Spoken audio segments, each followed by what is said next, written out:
今回はフランス人 YouTuber のバクスアティチュードさんがモロニー選手にインタビューを行っていたので取り上げました。この方は試合の考察動画をメインに発信しているようです。フランス語を勉強している人にも良いチャンネルではないかと思います。そして、このインタビューの冒頭で真面目に入ったのは、モロニー選手が堤聖也選手の T シャツを着ていることです。お互いに良い友情を築いていることが伺えますね。それでは動画を始めます。Okay, we have today the great honor to interview Jason Moloney, who recently held the WBO Bantamweight World Championship around his belt. Actually, it's your second time on this channel because BOXE Attitude. We had the honor to interview you a few minutes last year after you won that belt against Vincent Astrolabio in the US. Today, we're interviewing you in Japan. First question, what are you doing in Japan? Well, I love Japan, but I'm here for a few reasons really. Well, I guess firstly to improve as a fighter. Obviously whatever they're doing here in Japan in terms of their training and their boxing is working. Japanese boxing is so strong at the moment, so I wanted to come over here and train and improve. And my friend Seiya Tsutsumi, he's fighting for the world title against Takuma Inoue, and he came and helped me in Australia for 6 weeks before my last fight against Takei. And he was a great helper, and we formed a good friendship, and he's obviously got the big fight coming up to fight for the world title, and I said I'd be happy to come over here and help you prepare. I think I'm a good sparring partner for him for Takuma, and I said, yeah, I'll be happy to come over and train with you and help you get ready. So he said, yes, please, come over, and he brought me over here to help him. And yeah, I just wanted to come back over here and train hard and improve as much as I can as a fighter, and hopefully get some interest around me fighting here again, because this is where I need to be. All 4 world titles at bantamweight are here in Japan, so this is where I want to be, and I want to fight here again, and hopefully me being here and the public seeing me being here will create some interest, and I hope I can fight here again before the end of the year in another big fight and push towards me becoming a 2-time world champion. Okay, very interesting.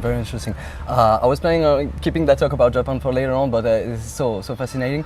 So basically, right now a lot of Japanese fighters, a lot of world champions in the lighter weight classes.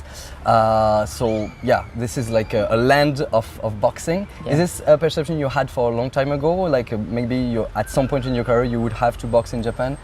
I always wanted to, I'm a big boxing fan, and I watch a lot of boxing, and I'd always watched a lot of Japanese fighters and really liked their style. They're technically excellent boxers, very explosive, great on their feet, and nice to watch. And I've been following Inoue and other good fighters for a long time.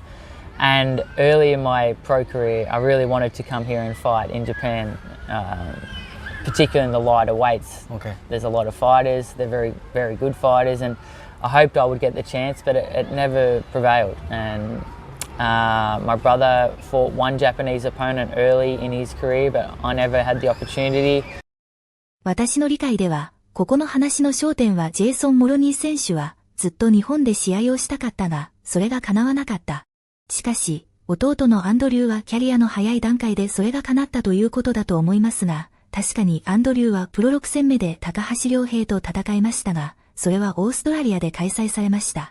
2016年にその試合は行われたので、記憶が曖昧だったのかなと思います。Until obviously in May when I fought at the Tokyo Dome, which was amazing. But yeah, I always thought and I always wanted to come here and fight and to train, because as I said, they're such great boxing people, and I knew that whatever they're doing is working, and they've just gotten stronger and stronger and stronger, especially in the lighter weights. And now at my weight, and obviously at super bantamweight, they're holding all 8 belts. So I knew that coming over here I could learn and improve, and that's, as a fighter, that's important to me, to always be improving. And I think since I lost my title in May, it's been hard. Obviously you work your whole career to become a world champion, you achieve your dream, and then when you lose the title, it's very depressing, and I felt like I'm sitting there waiting and I'm wanting to fight. I'm ready to fight. I'm still training, but there's nothing happening. I don't have any fights, and that's why I thought I'm going to come over here and do something to better myself in my career, and come over here and train hard for 1 month and get better and hopefully open some doors. So your last 3 fights were abroad in different countries, right? US, Canada, and then Japan.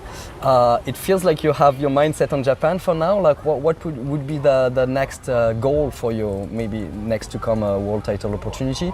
And like maybe would you feel more comfortable fighting in Australia at home, or like is it something you take into account? Yeah, it's hard. I'd like to fight more in Australia. I'd like to build my name and my profile and get more support from my own country. And I haven't had the chance to fight in Australia very often in the last 4 or 5 years of my career. But I know that this is where I need to be, and this is where I want to be, because as I said, all 4 titles are here, and yeah, it'd be great if I could get one of the champions from Japan to come to Australia and fight me in Australia. That would be perfect. But reality is that boxing is much bigger here in Japan. There's bigger crowds, there's TV networks and things supporting boxing, and so much interest from the general public, much more interest than there is in Australia. So I think this is where I want to be, and I want to get another big fight here, and the Japanese people have been amazing to me. I get so much support here in Japan. Probably more support than I get in Australia, unfortunately, but it's nice to come over here. And even last night at Karaoke Hall, so many people coming up for autographs and photos, and they really seem to support me, which is really nice. So I hope that I can get another big fight here. And like you mentioned Takei, was there any rematch clause in your contract against? Not that I'm aware of. Okay. It's not something that I spoke about or asked for. Okay. I believe I was going to beat him, and I know that if I didn't fight very well against Takei, if we fought again, I believe I could beat him. I really believe that I'm good enough to beat him, but I just didn't get it right on the night. I didn't fight my best, and unfortunately in professional boxing at the top level, if you don't fight your best, you're not going to get the result you're after. So that still hurts, that fight. I know that I was capable of doing much better, and yeah, I hope I can get the rematch with him one day. Okay. Well, hopefully you come back stronger and very soon. You meant so maybe some options, Emmanuel Reguler, a rematch against Takei. You said you want to fight in Japan before the end of the year. Do you have an opponent in mind, or you will follow the flow? Any of the champions is preference. Okay. I always wanted to fight with Takuma Inoue. Okay. Obviously, I'm here helping my friend Seiya Tsutsumi, who's preparing to fight him. So I hope he wins and becomes champion. If he doesn't, I'd love to fight Takuma Inoue next. But yeah, I'd love to fight Nakatani, I'd love to fight Takei, I'd love to fight Nishida, any of the champions, any of the big fights here in Japan. I believe that if I fight my best, I can beat all of them. And I'm here working hard to improve and make sure that I keep getting better. And when that opportunity comes, I'll make sure I win the fight and become champion again. We'll be rooting for that really hard for you. Jason, thank you so much for your time. One last request we would have for you. Maybe you remember last time you gave us a beautiful